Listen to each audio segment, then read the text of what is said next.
everyone, and welcome to another episode of the Performance Cafe. And today we've got a lovely new coffee companion by the name of Adria Bulpitt. Now, Adria Bulpitt is the founder and MD of HRworks, and I came across them a couple of months ago when a friend told me about these fabulous networking sessions they were holding.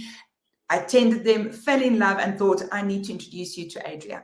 Here is someone who, even if she's not a manager of a team herself right now, someone with so much information about the industry and the trends that we definitely have to ask her what she thinks is going on right now in the world of HR. Welcome, Adria. Hi, Innocente, and thank you so much for inviting me to be part of the Performance Cafe today. It is only a pleasure. I'm very excited about this because often we take a look at the insides of HR and we don't ever step back and take a big global approach. And I think that's what I'm thinking we are going to be doing with you today. So, Adria, COVID. I think we'll be talking about it for years. I think we all wished it was over. Now that it's over, we are still talking about it. What is your take on performance, and did COVID change anything there for us? Okay, so my take really would be from what I've seen happen in the industry and through conversation that I've had with various HR professionals. I think it has shifted not just HR, but the world in itself, leaps and bounds to where we would have gone, where we would have been in a good couple of years' time. It's like 5 years fast forward and we are there. And I get quite excited about it because I love all the new stuff and the new innovative stuff and how people have to always just make a plan. But I think from a performance-wise, I think the biggest thing there that we've seen, the biggest change that we've seen is that you've had to performance manage offsite via hybrid models like we're chatting now as opposed to in the office and as opposed to everyday interactions. So it has been a little bit more difficult. But I think only positives have actually come out of that as to how to manage performance going forward, as to where it really should be, as opposed to waiting for that performance management task to happen 2, 3, 4 times a year. It's now a daily thing, whether it's a check-in online or more of a continuous thing, check-in online or just walk past each other and just check with each other, are we on the same page? So, Adria, you say that a lot of good came from this. I think a lot of managers would want to almost disagree and say, oh, it takes so much more time to manage people remotely. And yes, so we can't just touch base casually. Now we have to structure it. It takes more time. It takes more communication to get the same thing done. What's the one thing we could learn to maybe improve that and shorten that cycle and make things a bit easier? I really think that whether it's from COVID or being online or being in the office, you're always going to have curveballs that are going to make things difficult. If it's in the office, you've got to find a meeting room that's available. Are you both available at this time? So there's always going to be things that you're going to have to consider when speaking one-on-one. But I think the key factor is continuous performance, and I hate using the word management. So you don't want to manage people, micromanage people, but it's a continuous performance cycle, and it's about really knowing your employee. Where are they? What's working? What's not? What needs to change?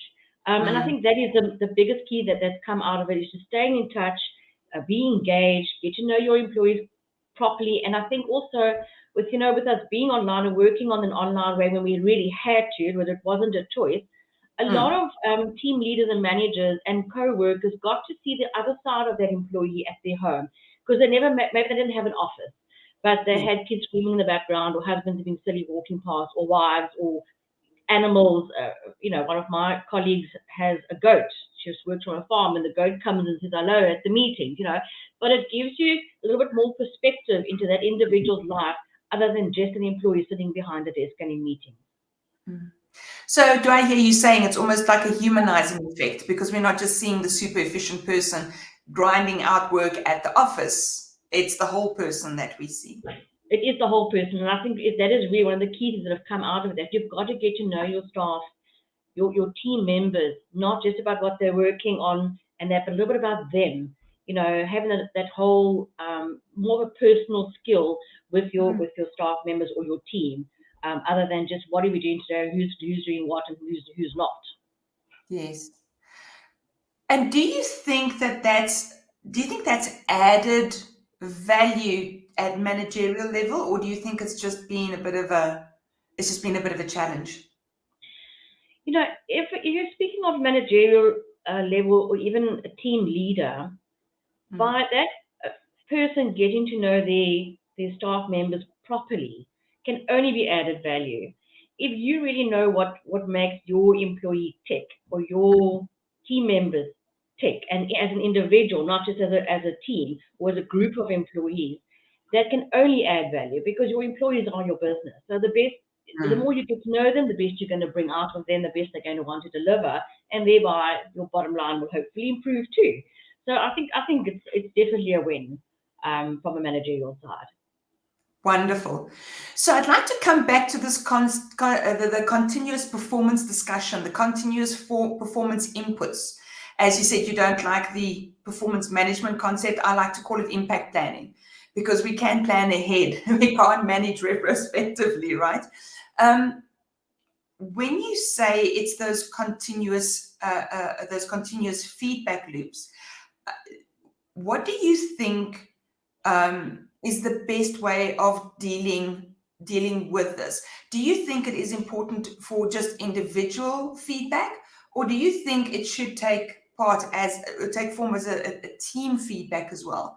I know that lots of people are saying, let's stop focusing on the individual because it's the team that makes things work. What do you think? Well, your team is made up of individuals. So I think it has to be both. You've got to have those continuous one-on-ones, not even a sit-down discussion. We're talking at the coffee area or a quick catch-up online, as well as having team feedback. Because one's impression of an individual or their performance can be sort of like one-sided, because you've got one angle, you're thinking this way, another one's thinking that way. Whereas if you're getting team feedback, and there's a trend that forms, and the whole team's feeling the same way, or 80% of the team is feeling the same way about the individual or about the project that they're working on and the success of it and the route that it's going, I think that's important too. So I wouldn't say it's one or the other. It's definitely both. And we've touched on performance a bit, but if we take a look at the concept of success, do you think COVID has changed anything there for us? I think that success is a kind of like a personal thing. There are always the obvious factors that you've reached the position that you ultimately always wanted, or you're working for the kind of company that you've always wanted to work for. It could be flexibility even. So the fact that you have now reached which COVID has helped us, we can now be flexible in our role. That could be success to a person. I know it would be for me. That's the whole how HRworks started, is because I've never had the flexibility with 2 young children. And so I feel successful because I could raise my kids while building a business without having to be on the clock at 8 o'clock and leave it forward and still manage my lifestyle. So for me personally, that is success. For others, it could be monetary, an increase, a job level. I think it's quite a personal thing. So, Adria, do you think that the way we view success is also sometimes what drives some of the great resignation that we're seeing? That people are sort of reviewing, is the job in the corner office what I need? They've definitely got more angles to think about now that they never had before, because that corner office, the top office with the glass windows and all of that may not be the ultimate goal when they've come to realize actually working from home or remotely, let's just go to Mauritius and take some time out, but I can still deliver. Perhaps that has now become a success factor for them. Whereas before it wasn't an option, it wasn't on the table at all. Yes, it's quite interesting. When I was working at the previous company that I was at, we had remote work, and one of my team members has family in Mauritius, and she used to go and work from Mauritius 1 month a year. And then I'd always be very sorry when I told her she could, because then she'd do calls from the beach, and you've got this beautiful background, and I'm like, I want to be there too. I feel jealous. But now we can have those backgrounds anywhere with high tech, and they can pretend that we are in Mauritius. You see, blue screen, that's what I need. I need to get a Mauritius background. So, Adria, let's talk a little bit about remote work, because that certainly puts the cat amongst the pigeons. what do you think is the main driver for success when we talk about managing a remote team, or even just working as part of a remote team? Well, I think I'm going to use this analogy with the person that I worked for many years ago, at least 20 years ago. Yes. I reported to the HR director of Solomon Hoffman Golombek, it was called at that time, a law firm. And he said to me, I probably had some sort of personal task that had to be taken care of, and I asked for a bit of time off to go and sort it out. And his response to me is, I don't care if you go up to have a mountain and smoke boom all day, as long as you deliver your objectives of the job, you'll meet your KPIs. How you do it, when you do it, is not as important as actually delivering. So I think that is something that one can lead as an example. And that was 20 years ago, way before they even thought of COVID and remote working and that kind of thing. And he wasn't new generation. He's quite a bit older than me. But he was thinking, he was thinking like a new generation and how the world will be going. And how do you think, I mean, I'm hearing you saying trust in there, that I can trust that you will deliver? Yeah, I think that, first of all, open communication, transparency, trust, all kind of like is in that same group. And most importantly now as remote working is to have the trust in those people working from home that they will be delivering, and not worrying if they're off the keyboard for an hour, because maybe they're prepping dinner so that they can carry on working tonight.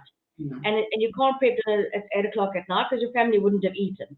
So I think don't worry, not to worry about that, but to have trust in that first of all, that employee knows what their KPIs are. They understand the measurables that are needed from them, and the open communication.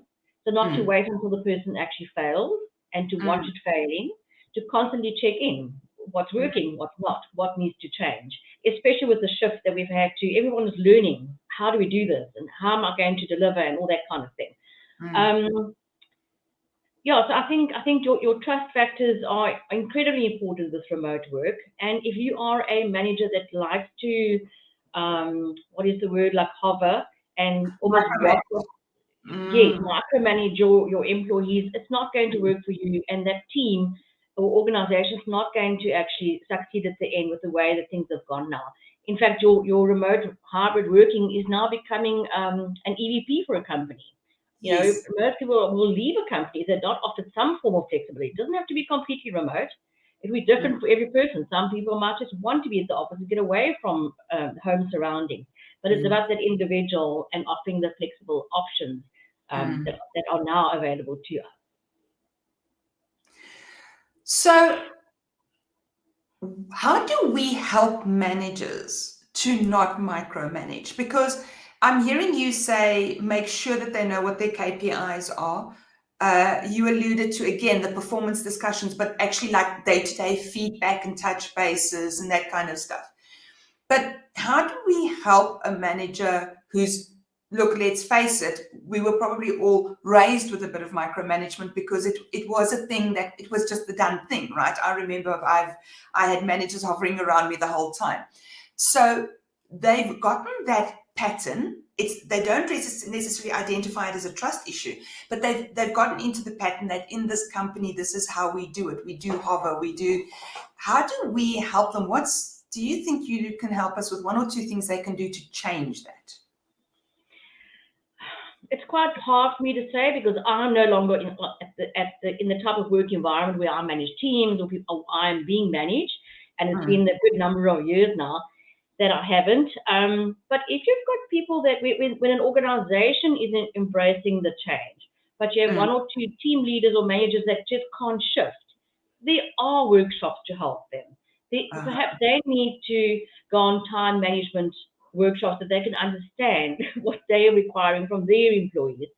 And I think that also they will perform how they are being managed. So if they're not being micromanaged, they will say, oh, if I can do this, everyone, if I can do it, so can you. That kind of thing. But I can't really say, you have some great key points as to what to do. But if you want to be a good team leader, then get whatever help. When I mean that you may even need to go for counseling. if you just can't make that shift. And the way that organizations are now with employee well-being, health and wellness, they should embrace that as well. It will help them to manage. And at the end of the day, if their own KPIs are managed, or it's brought into their KPIs, how they manage off-site employees, that should give them motivation to allow that to happen and to also have that trust. You've just raised such an important point that I never thought of, is that maybe they micromanage because they are being micromanaged. So it could be here that, and I really love this approach. So I have a non-bias. I don't think people actually wake up in the mornings and go, let me see how much I can upset my boss and how little work I can do. So I think there's always just, to me, it's about how do we build that bridge to get it done. And I love the concept of, if the culture is one of micromanagement, then it's also about getting help for the business. Now, at this point, I just want to get off this track and just sideline us a little bit, because I want to ask you about HRworks and what it is that you do there, because I think some of that form of help would be available there, right? Yes, just to backtrack a little bit as to why or how I started HRworks, or why I started it. It was because I had a generalist HR role and a staff complement of 2 different companies, about 260 staff members at the time. And you didn't quite realize what you were walking into each day, because there were factory workers, there were engineers, so very different levels, very different problems. And as a generalist, and I never had an HR team, I would have to find solutions to problems that arose on any given day.